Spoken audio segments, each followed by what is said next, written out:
the previous video, I told you or I explained how Darius, son of Hystaspes, and 6 other individuals conspired to remove from power Smerdis the imposter, alongside his tribesmen, the Magus. They went to the palace and they killed Smerdis the imposter and his brother, and then they went ahead and killed other Magus who were in the city and the surrounding land. Now, after the commotion had died out, they had gone around the city, explained to Persians what had happened, how this Smerdis the imposter came to power, and how they were now here to restore the old empire, bring it back into the hands of Persians. So when that commotion had died down, now these 7 conspirators met, and they were now trying to figure out what's the way forward. How is this empire going to be ruled? What do we need to do to bring some sense of organization, of course, order. And they met at a meeting and they started having this conversation. And in this meeting, it's so interesting. Herodotus explains it in detail. It's so interesting that these 7 conspirators started discussing about the form of government that they would have in place after removing Smerdis from power. And they started negotiating and discussing 3 primary forms of government: democracy, oligarchy, and monarchy. So they put forward these 3 forms of government as they needed to decide which of the 3 they will pick. Remember, in this period, monarchy was the kind of like the standard. It was the most common form of government in place. Democracy was not that popular, not especially in Asia. In Greek city-states, yes, there was some form of democracy, but in most of the other parts of the world, it was monarchy.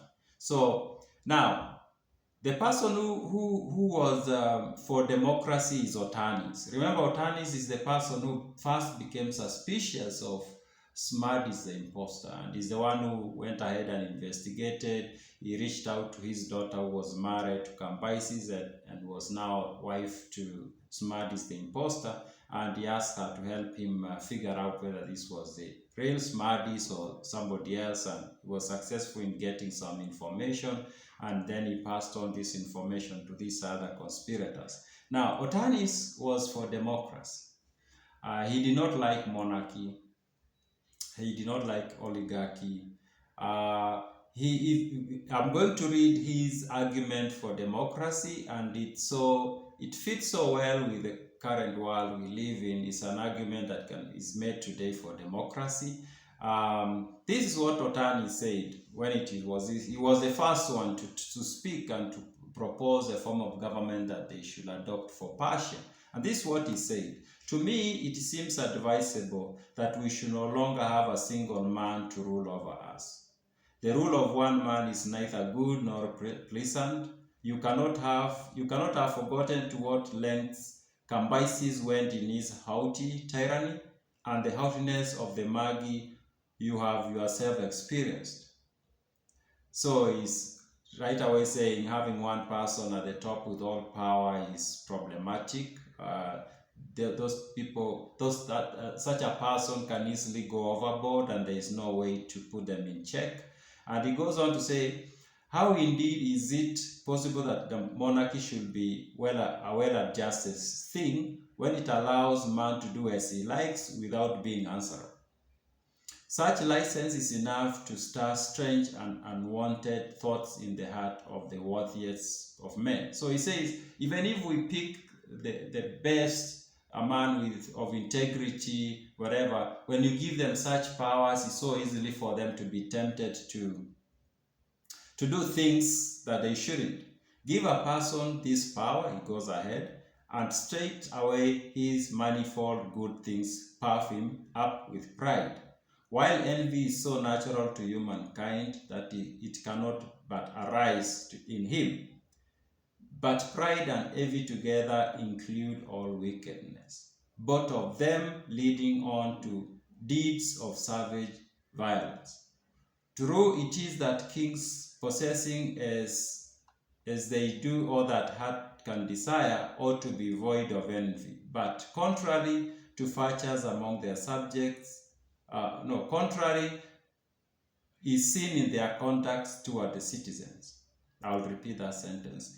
It is true that kings possessing as they do all that heart can desire ought to be void of envy, but contrary is seen in their conduct towards the citizens. They are jealous of the most virtuous among their subjects and wish their death, while they take delight in the meanest and the basest, being ever ready to listen to the tales of slanderers.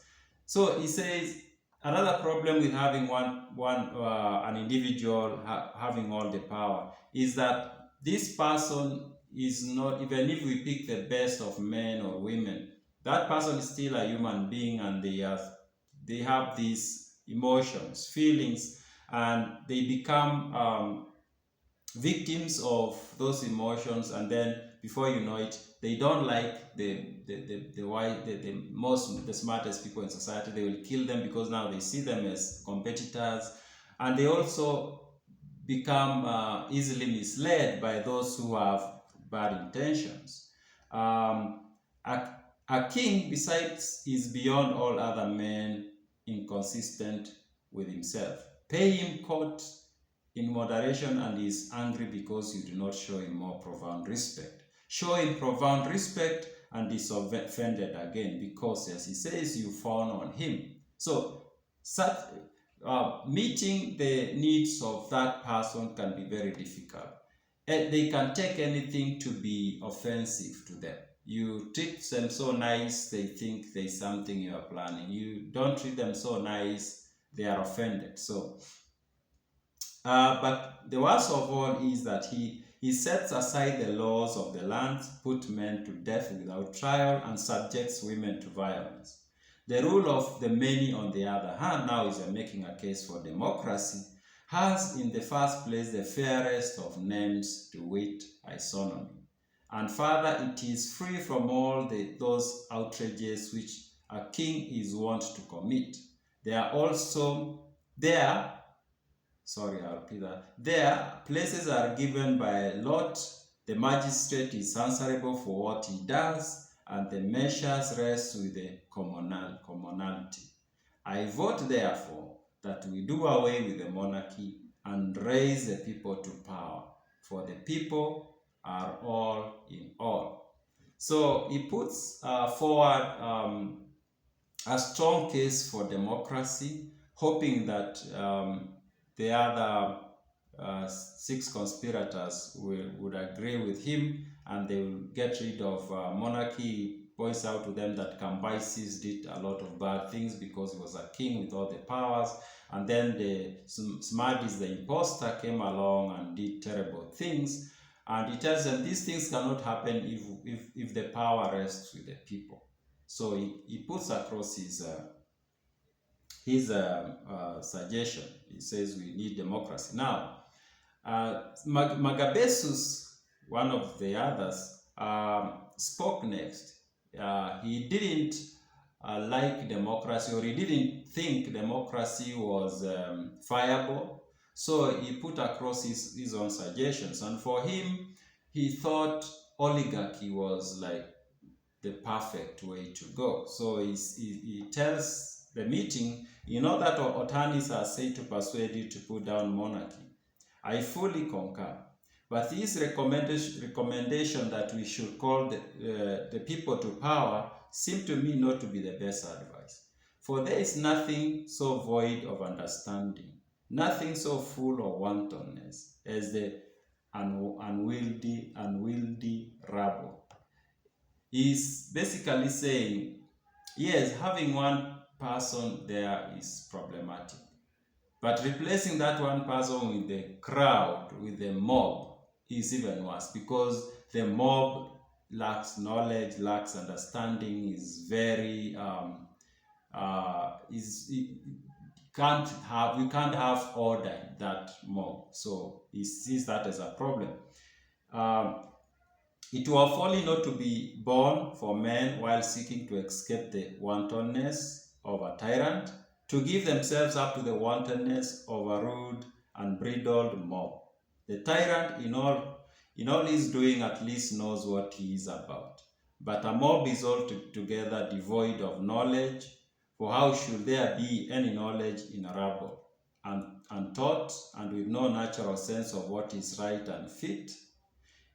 I'll repeat that. He says, the tyrant, in all he's doing, at least knows what he's about, but a mob is altogether devoid of knowledge.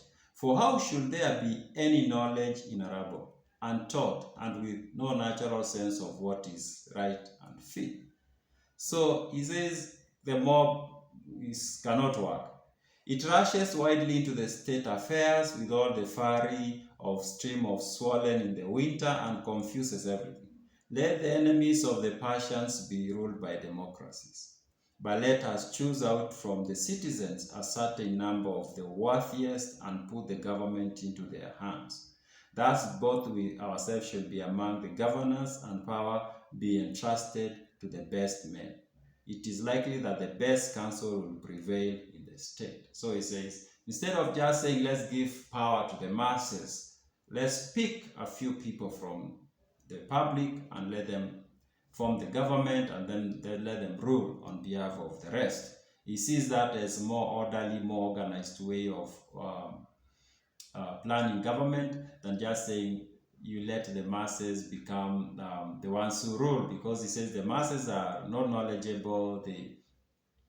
Same case can be made today about democracy, that letting people make decisions of political decisions, ordinary people, can be problematic because their scope is limited. So they making decisions using what they have here, how they feel at the moment, and that might not be the right thing. So he was making such a similar argument. Now, Darius, son of Hystaspes, this guy was scheming all along to be the king. Remember that. And you'll see in the next video how he did that. So he comes along and he tells them all that Megabyzus said against democracy was well said. He agrees with Megabyzus about the problems with having the people rule, I think. But about oligarchy, he did not speak advisedly. For take these three forms of government, democracy, oligarchy, and monarchy, and let them each be at their best. I maintain that monarchy far surpasses the other two. What government can possibly be better than that of the very best man in the whole state? The counsel of such a man are like himself, and so he governs the mass of the people to their heart's content, while at the same time his measures against the evildoers are kept more secret than in other states.